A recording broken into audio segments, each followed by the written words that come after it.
rocking with the lounge today.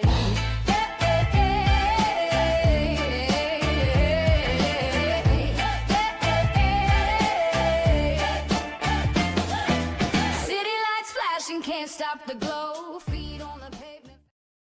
Yeah. What's up, jobbers? It is your boy BQ by Elegance. This is the Negative BQ YouTube channel. This is The Lounge. This is your TNA Impact review for January 8th, 2026. Last week I said 2025. So January 1st, 2025. I even did it in the title of the video. Now that I was able to edit, but I was not able to edit myself sounding like an idiot on my own show, which I kind of do each and every week. Let's not lie. We're going to get into this one time for your mind. This is the final show on AXS TV. You guys have been asking for this. Most of you have been asking for this since they debuted on AXS TV. When are we getting off AXS TV? So the time has finally come. This is the end of the loop in El Paso, Texas. All right, BQ loves El Paso. BQ is over in El Paso. BQ is over with the ladies in El Paso. BQ is over with the ugly ladies in El Paso. BQ's over with the ugly fat ladies in El Paso. BQ's over with the ugly fat married ladies in El Paso. Neither here nor there. Let's get into this episode. One time for your mind. TNA Impact. That's the name of the right Tom Hannafin soundbite, but I don't even really care at this point, baby. So this kicks off with let's play the right one. Come on, it's the last episode on NXT on NXT. I'm saying NXT. I'm throwing TV in there. AMC, AXS TV. I'm throwing it all in there. Let's get it one time. Tom Hannafin. TNA Impact. All right, so this kicks off. We get a talking segment. I almost fast forwarded through it, but I was like, no. I have some kind of interest in this feud wherever they're going with it. So we kick off with the Hardys. Wonderful. My name is Jeff. And this was probably a smart thing because the crowd was starting to die off a little bit by this point as far as the energy. And you always get that Hardy pop, you know? And you guys remember a few weeks ago, they did the steel cage match and it made like no logical sense because how Matt Hardy was attacked outside the ring and Jeff Hardy and Santino waited until their number was called to come down. It dawned on me that TNA is like very concerned with the pop. They know that the Hardys music gets a pop. They know the Santino music gets a pop, kind of like they would do with Joe Hendry, where they would find any excuse to play his song on the show. So that's how they are with the Hardys and Santino. You know what I'm saying? So they weren't going to. It really took me a couple weeks to realize this, but I'm like, they weren't going to do something logical storyline wise because they were relying on the pop. So that's how they kick off the show. They needed the Hardy pop to wake the people up, and that's perfectly fine. Little bit of babbling, you know, the Hardys are not like the world's best promos in the world, but because of the Hardys, they really can just deliver the information however they want and it gets over. But they're talking about the shrines that, you know, you had pictures of our wives, our kids, our families, you know, they're laying the groundwork to something like a really special feud. It's unfortunately, in my opinion, being rushed just a tad. Not too bad, but just a tad. Like, I feel like the match should happen late February type of thing. You know what I mean? But the pay-per-view is obviously rolling around in January, and of course, when they're cutting this promo, they name drop the system immediately. Say my name, and they appear 2 seconds later. I said the system. I don't know why I said that. I meant the Righteous Brothers. The Righteous are reportedly signing with WWE. And they come out immediately and they do their back and forth. And I was interested because at first the Righteous were kind of saying, well, we don't want the titles. They were it was a lot of fucking babbling last week on the episode. Like I was like, I don't understand anything you're saying, but I'm interested. But it's just leading to a title match like it always does. So at Genesis, we are officially getting that the Hardys versus the Righteous, the Ronxious, and the Righteous will probably win. I would think they do. I mean, I'm not real big on winning a title, your first match in the company, coming from another company and winning a title immediately. I'm not really down for that, and I don't think most of you are, but I think in this case, it makes some sense. I would put it on them because if the Hardys win, what's your justification for the Righteous wrestling them again? Because you know they're going to wrestle the entire year. That's kind of what the Hardys do. They have to feud with the same people the entire year because they don't have opponents. So I'm looking forward to it. That's something I'm looking forward to. It's probably not going to be the best like jerk off match in the world, but as far as uh, actual solid work in the ring and like storytelling, it should be pretty cool. After this, we're back to her old place. As in the second segment, we got Queen of the second segment, Gia Miller. I will kill you. She is interviewing Steve Macklin, trying to find out where his head is at for later in the evening. And when she said, "Where's your head at?" I was positive he was going to do the wrestling 101. Where's my head at, Gia? But no. He just answered the question. So, that there's something brand new for your ass. But he said he's just focused on getting back his. I called it the North American title last week. Someone corrected me in the comments. It is the International Championship. It actually got me wondering, do I always call it the North American? So I gotta drill that into my head, baby. So we'll try to be better about that. Let's kick it off with some action. You know who it is. Bring us in, Mackenzie Mitchell. Ding bong, ding dong, he's Stone Cold Aye. So we kick this off with knockouts, action, leader of the Mewtwo movement, Dani Luna. God damn, bit like Mewtwo. Her opponent is Harley Hudson. Hey guys, sorry I'm late. Had to go number 2. Good to know. And she's accompanied by Mila Grace. I'm not laughing. I've got school. So Harley Hudson did not do the finger to ass. Maybe she listens to BQ. She did not do the finger to the ass when she came out. But I can tell you could bounce a quarter off that ass into outer space, man. That should be her new gimmick. You know what I mean? Just Mila Grace just bounces a quarter off that thing and it flies through the arena. Man, Mila Grace has she has like WWE diva style good looks, man. They got when they're ready, you know what I'm saying? Like she's a little green, but when they're ready, like you've got someone there like with the physical tools. Hopefully she can put it together in the ring and with the promos and all that stuff. Because the one time these two talked, I was not into it. So, hopefully that'll come around. But yeah, I like both these girls. They're obviously bottom of the card, and you kind of need that sometimes. So it was fine. This match was exactly what it needed to be. It was a glorified squash. Harley Hudson got a little too much offense for me, but I also come from the old school where you're building up the heel before the pay-per-view. They go out and just have this dominant victory. Now the babyface maybe gets a hope spot in there, but then, man, people kind of joke about Coco Beware being in the WWE Hall of Fame. First of all, he was more over than 99% of the wrestlers today. But number two, he was like in his jobber role, he played it perfect, man. As far as like if you go back and just watch some of his matches that he lost, which was most of them, he oftentimes would get attacked before the bell. He would get a lot of sympathy, a lot. And then he would always have a hope spot. And then he would lose the rest of the match and then take a finisher. Wrestling does not structure their matches like that anymore. Like Harley Hudson's getting her ass kicked the majority of this match, and all of a sudden she just reverses. She gets a hurricanrana, it's a reverse, and she's like 100%. She has sold nothing up to this point, And the offense that she does get in are just like quick reversals and all that stuff. We're like so far removed from the days where the heel would just kind of run and try to do an avalanche in the corner or a shoulder into the while they're in the turnbuckles, and the babyface who's been getting their ass kicked would just move out of the way. The heel would run into the turnbuckles or run into the pole, and then you get 30 seconds to a minute of hope spot, get the crowd going, and then all of a sudden the heel turns it back around. So this was like a little competitive, even though it was a squash. It was like a little too competitive for me, but it's kind of tic-tac. I thought this was what it needed to be. It was a dominant victory.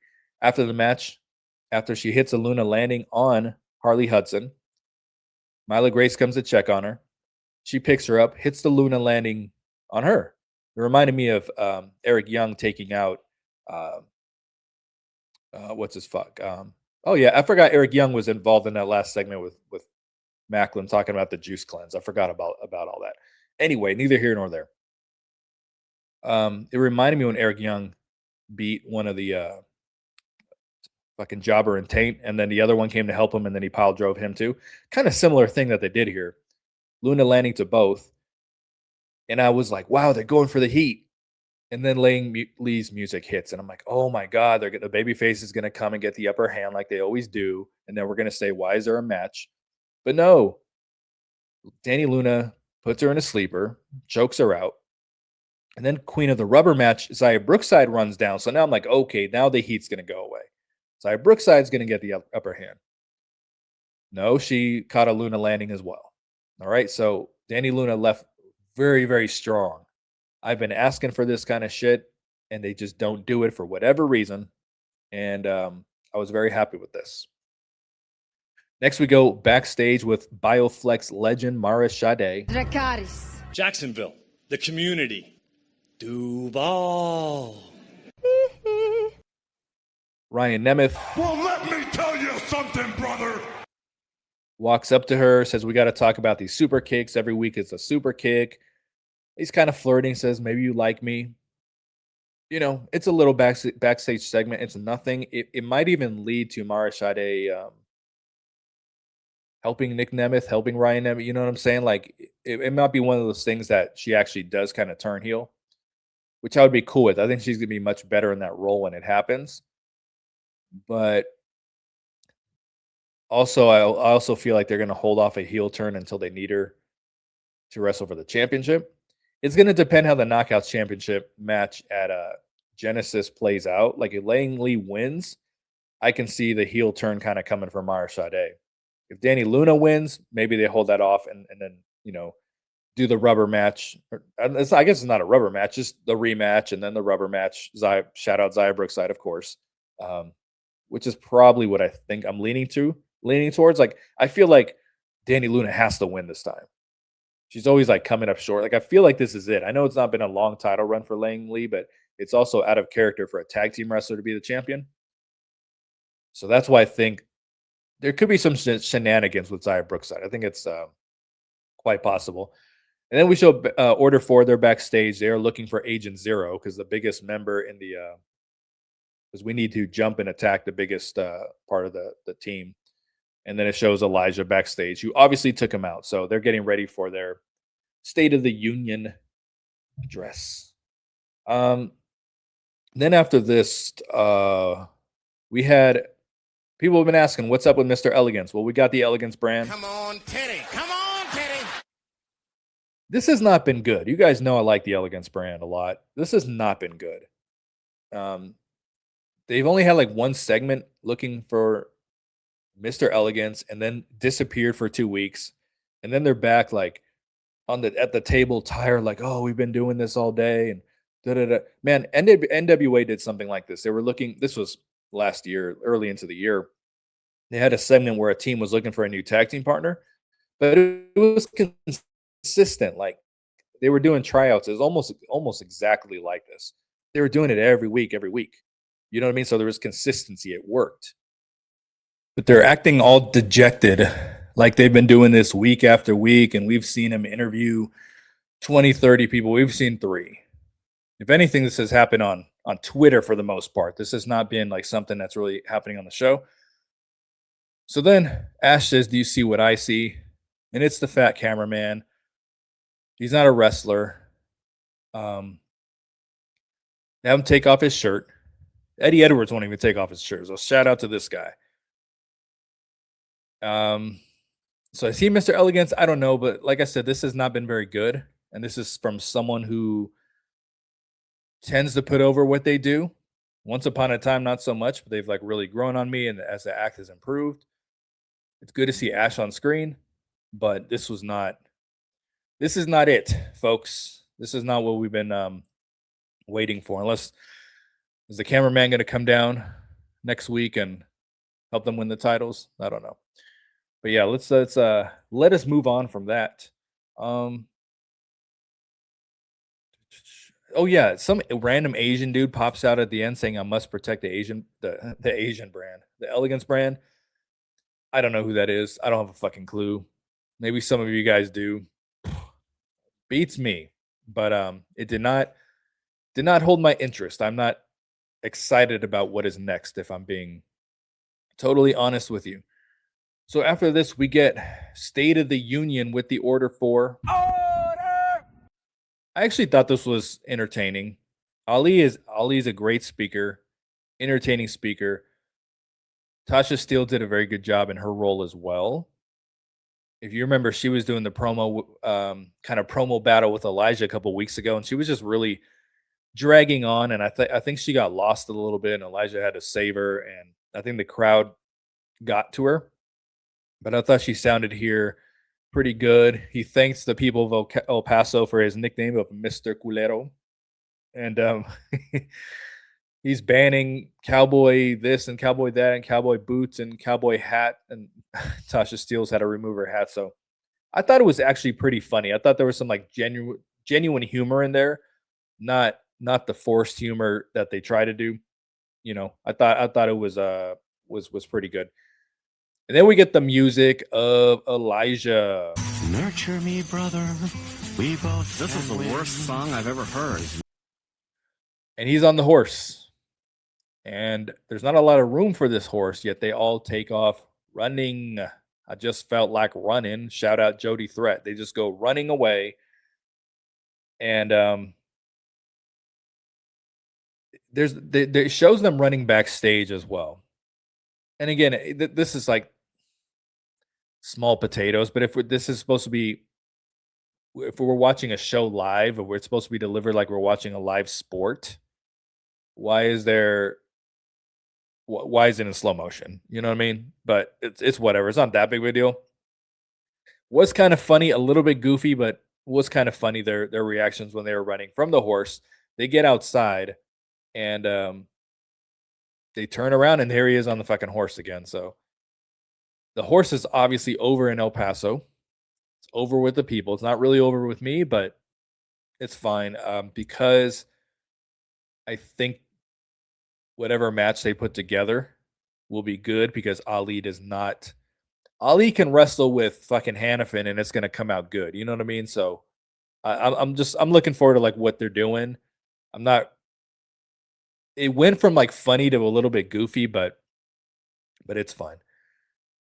Man, I feel like nobody wrestled on this show. I felt like everything happened in promos or backstage. But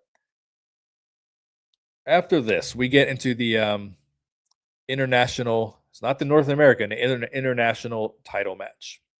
And you can tell Hannafin writes these tail of the tapes because they're written out the way he speaks. But the bottom says Santino is, or no, what did it say? Ariana and Styx devastated Santino. He's not that devastated because he's still on the fucking show making matches, and he's even in the fucking final thing here because they needed to play his music in front of the live audience. But anyway, we get the match. It is Steve Macklin. Do the ass kicking around here. Wait your turn, jarhead. Ah! And his opponent is the international champion, Stinks. I'm here to tell you right now, we don't care. Let me tell you something. We don't care. He is accompanied by Ariana Grande. I'm sorry that people are so jealous of me, but I can't help it that I'm popular. And the NXT Outlaws. Who? Man, can you imagine they do some kind of like mixed tag where it's the NXT Outlaws versus Santino and his wife, and it's like Hannafin would be like, it's the in-laws versus the Outlaws. You know what I'm saying? Anyway, let's let's move on from that. So I thought the match was okay. Like Styx does very little for me. He doesn't really pass the eye test to me. He looks like a cross between MJF and Beavis, So I'm starting to if I look at him that way, I'm like, okay, I'd recognize him on the street. But for the most part, he's like bland vanilla wrestler, and it's whatever. The match was fine, but I thought Macklin's parts in this was very good. He got fired up big time a few times, really got the crowd into it. And it's crazy to think what a great heel he was once upon a time because he's an awesome babyface because he's a badass. And Mike Gilbert has a point. He should have a Punisher style demeanor about him. They haven't quite gone there with him, that they can. But he really had some really good fired up comebacks and everything. The goof ref was the referee assigned to this, so I knew that they needed a ref to act like a fucking idiot, and so that all sorts of shenanigans could go on outside the ring. Like I could tell the minute once I saw him, I was like, okay, this is what the match is going to be. But sure enough, all of these guys got involved. But it worked. Like Macklin did a good job of holding them off to where they didn't look completely stupid and he didn't look stupid either. You know what I mean? Like it was all laid out pretty well. Like Tank or Tyree starts choking Macklin on the bottom rope. And speaking of, on the way to work, I saw this poster for a club here in Las Vegas. It's an R&B concert. It's like Maya, who I love, someone else I don't remember, and Tank. So I was like, let's get Tyrese on there and make it a thing. NXT Outlaws. Cristal poppin', baby. Anyway, man, I wish I would have. I'm sure Hannafin sounded super cool when he said crystal poppin' or Cristal poppin', however it's pronounced. I'm sure he sounded super fucking cool last week. But anyway, let's get back to this. One of them is choking Macklin on the bottom rope. So the goof ref tosses him. I thought he tossed everyone. He just tossed the one guy. So he leaves everybody in there. And then Ariana Grace gets in the ring at one point and rakes the eyes of Steve Macklin, and it's a disqualification. So it's thrown out. It protects Macklin, keeps the title on Stinks like they're trying to do because they probably want Santino to take the belt off him. And I'm kind of going back to Eric Young talking about the juice cleanse. It's coming. It's coming in 2031, but it's coming. But I'm almost wondering because everyone's like, oh, it's going to be a faction, right? That's just the assumption. What if it's Macklin? Because if we go back here, I don't want to give TNA too much like long-term storytelling credit. But if you remember when the NXT takeover first happened, there was a who let them in, right? It ended up being Ariana Grace, but it was like, who let them in? How did they get in here? And Eric Young was the first target, right, of Santino, saying, that was a guy Santino had went to, and they were kind of talking back and forth backstage a little bit. And now Santino's getting to this picture where he possibly could win this title. Well, I'm pretty sure he will, actually. Is it an opportunity for Macklin to turn heel on Santino to get this title back? Is he part of this cleanse thing with Eric Young? Like, do they become a tag team? If that's a thing, you now have opponents for the Hardys later in the year. Because you're putting two, I'll say, main event level guys together. Eric Young can still wrestle in the main event. It might be versus Fandango, but he can. So I'm just wondering, like, again, I'm not trying to give him too much credit here because they don't book this way. But in my head, I'm going back to Santino and Eric Young. Eric Young talks to Macklin before the match. Macklin is trying to regain his title that Santino is probably going to win. Like, I'm wondering if it all comes together. So we will see. We will see. If the cleanse doesn't start on on the AMC debut, I don't know when it's going to start. We might have to delay it another year. I have lost my place. Oh, that's right. We are here at the actual wrestling main event of this show. Oh, and I kick out. On one side, we have the System. I'm not a system player. I am a system. They're taking on the team of the Hardys, aforementioned Cedric Alexander. My name is Optimus Prime. Leon Slater. Stay here. I'm in charge. And it for 8-man. Oh, I'm sorry, I spoke too early.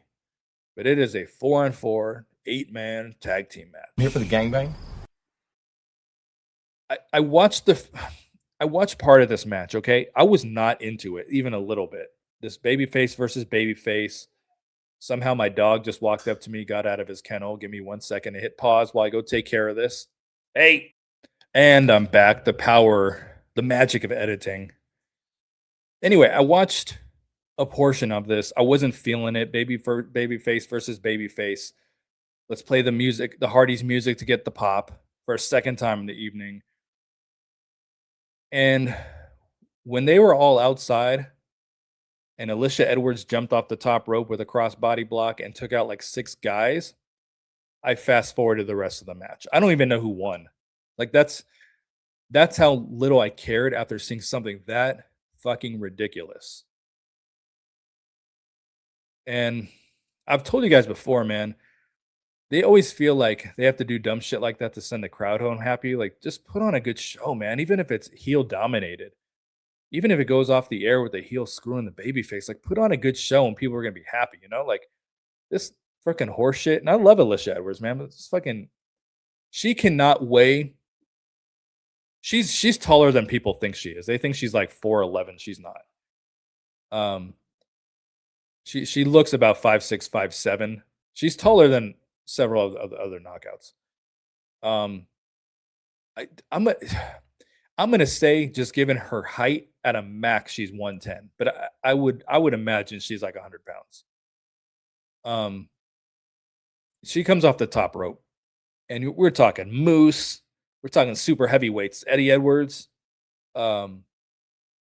bigger muscular guys like Brian Myers, Eddie. Like, these are not small dudes in this match. The Hardy, none of these guys are small. You know what you feel me? So once that happened, I was like, I don't care about this match.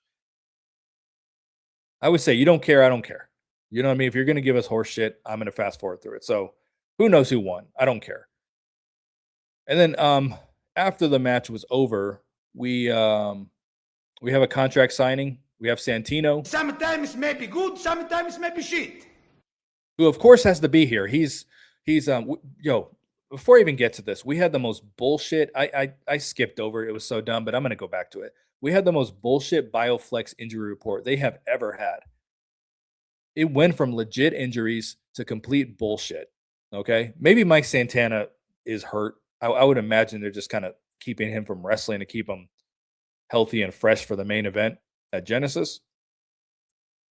They listed all the knockouts that Dani Luna took out. So first of all, Harley Hudson sold almost nothing in the match.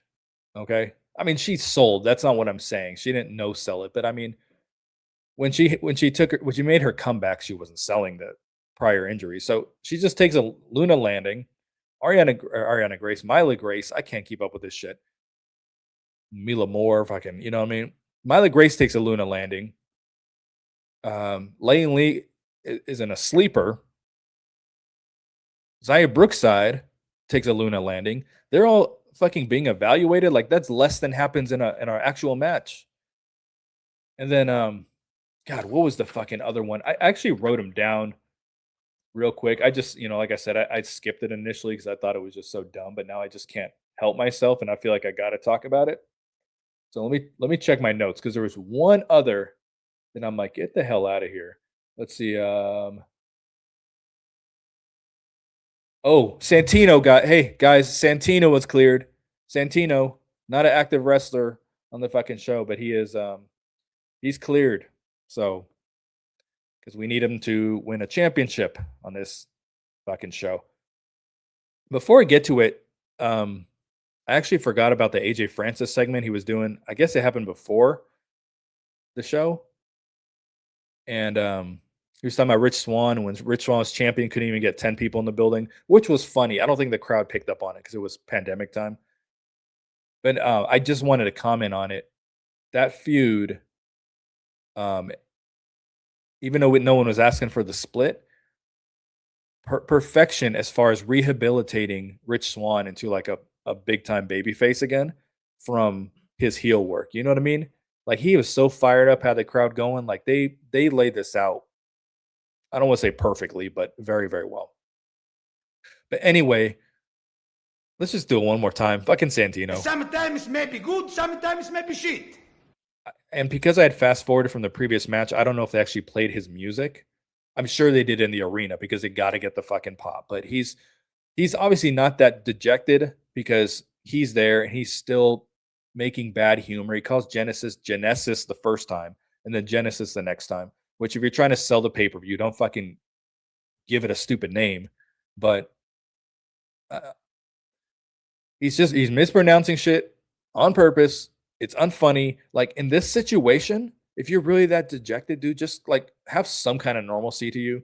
Just it doesn't have to be the bad Santino humor all the time because I mean that just they can't get away from it. He's talking about Ava Story or whatever the hell her name is. Ava Grace. Is she Grace also? I don't even fucking know at this point, but